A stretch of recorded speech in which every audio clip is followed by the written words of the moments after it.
नमस्कार दोस्तों, राजस्थान में 25 लोकसभा सीटें हैं और सभी सीटें बीजेपी के पास हैं। लेकिन इस बार 6 सीटें ऐसी हैं जिनमें मुकाबला बेहद करीबी माना जा रहा है। इन्हीं में से एक सीट है दौसा लोकसभा सीट।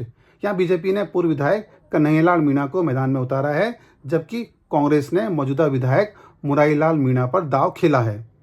मुरारीलाल सचिन पायलट के बेहद करीबी हैं और पायलट के कहने पर ही मुरारीलाल मीणा को लोकसभा का टिकट मिला है, जबकि बीजेपी के जो उम्मीदवार हैं कन्हैयालाल मीणा वो स्वाभाविक उम्मीदवार नहीं हैं। दो दिग्गजों की लड़ाई का उन्हें फायदा मिला है। डॉक्टर किरोड़ीलाल मीणा ये चाहते थे कि जगमोहन को टिकट मिले, लेकिन जसकौर मीणा ने वीटो का इस्तेमाल किया। वो अपनी बेटी को टिकट चाहती थी। दोनों की लड़ाई का फायदा टिकट के रूप में कन्हैयालाल मीणा को मिला है और इस सीट पर मीणा वर्सेस मीणा की लड़ाई बेहद रोचक हो गई है। सचिन पायलट इस सीट पर काफ़ी सक्रिय हैं, क्योंकि इसकी वजह यह भी है कि जो पूर्वी राजस्थान है वहाँ पर गुज्जर और मीणा वोट बैंक बेहद निर्णायक भूमिका निभाता है। अगर सचिन पायलट के आदमी मुरारीलाल मीणा हैं तो जाहिर सी बात है कि गुज्जर वोट बैंक का एक बड़ा हिस्सा मुरारीलाल मीणा के हिस्से में जाएगा और यही बीजेपी की बेचैनी की सबसे बड़ी वजह भी है।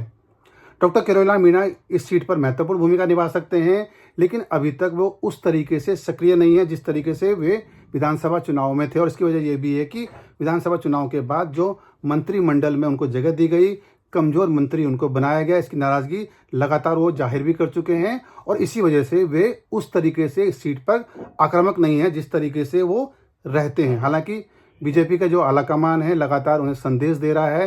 प्रधानमंत्री मोदी की जो 2 रैलियां राजस्थान में हुई हैं उनमें मीणा काफ़ी करीब प्रधानमंत्री मोदी के देखे गए हैं। 12 तारीख को प्रधानमंत्री मोदी का यहाँ पर रोड शो है। हालांकि इस रोड शो में मीणा कैसी भूमिका निभाते हैं, हालांकि जिस तरीके 2-3 दिनों से हम देख रहे हैं वो काफ़ी सक्रिय सीट पर हो गए हैं, लेकिन ये रोड शो जो प्रधानमंत्री मोदी का दौसा लोकसभा सीट पर होने जा रहा है वो काफ़ी महत्वपूर्ण भूमिका निभाएगा। अगर हम विधानसभा चुनाव का गणित देखें तो इस सीट पर करीब 8 विधानसभा की सीटें हैं, जिनमें से 5 बीजेपी के पास हैं।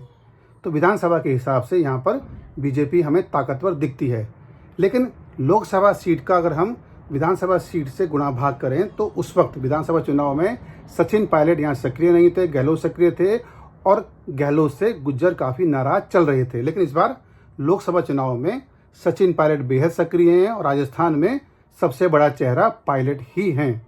इसलिए पायलट को ताकत देने के लिए गुज्जर वोट बैंक इस वक्त अलग तरीके की भूमिका हमें निभाता हुआ दिखता है।